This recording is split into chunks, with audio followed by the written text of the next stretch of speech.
মার্কিন পঞ্চম নৌবাহর কি আর নিরাপদ নয়?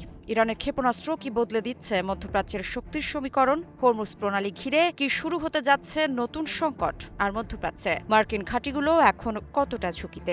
এসব প্রশ্নই এখন ঘুরছে বিশ্বমঞ্চে। কারণ ইরানের প্রতিশোধমূলক হামলায় কাঁপছে পারস্য উপসাগরীয় অঞ্চলে থাকা যুক্তরাষ্ট্রের পঞ্চম নৌবাহরের সদর দপ্তর, বাদ যায়নি কুয়েতে অবস্থিত মার্কিন সামরিক বিমান ঘাঁটিগুলো। তবে কি মধ্যপ্রাচ্যের আকাশে আবারও ঘনিয়ে আসছে যুদ্ধের কালো মেঘ?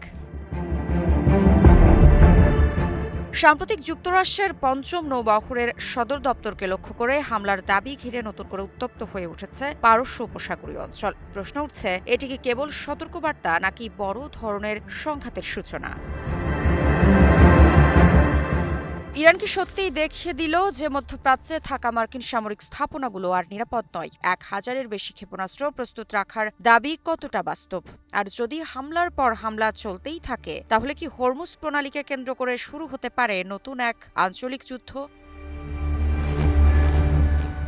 সবচেয়ে গুরুত্বপূর্ণ প্রশ্ন হলো, মার্কিন নৌঘাঁটিতে হামলার এই দাবি কি ওয়াশিংটনকে সরাসরি পাল্টা আঘাত হানতে বাধ্য করবে, নাকি কূটনীতির সমাধানের শেষ সুযোগটুকুও হারিয়ে যাবে?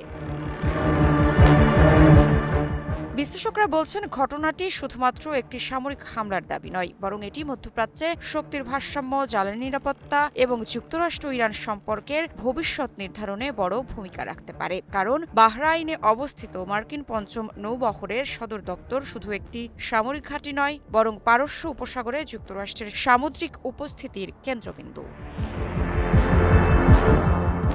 যদি সত্যিই এই স্থাপনাকে লক্ষ্য করে কার্যকর হামলা হয়ে থাকে, তবে তা ইরানের সামরিক সক্ষমতার নতুন বার্তা বহন করবে। আর যদি হামলার ক্ষয়ক্ষতি সীমিতও হয়ে থাকে, তবুও এর রাজনৈতিক ও কৌশলগত প্রভাব হতে পারে অনেক গভীর। কারণ তেহরান এখন এমন একটি বার্তা দিতে চাইছে যে তাদের বিরুদ্ধে যে কোনো সামরিক পদক্ষেপের মূল্য দিতে হবে প্রতিপক্ষকে।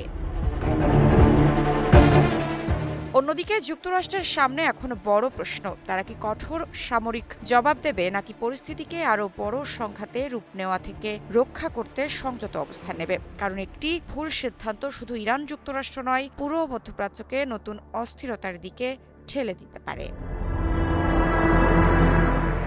ফলে মার্কিন নৌঘাঁটিতে হামলার এই দাবির পর সবচেয়ে বড় প্রশ্ন এখন একটাই, এটি কি কেবল শক্তি প্রদর্শনের অধ্যায়, নাকি মধ্যপ্রাচ্যে শুরু হয়ে গেছে নতুন যুদ্ধের কাউন্টডাউন?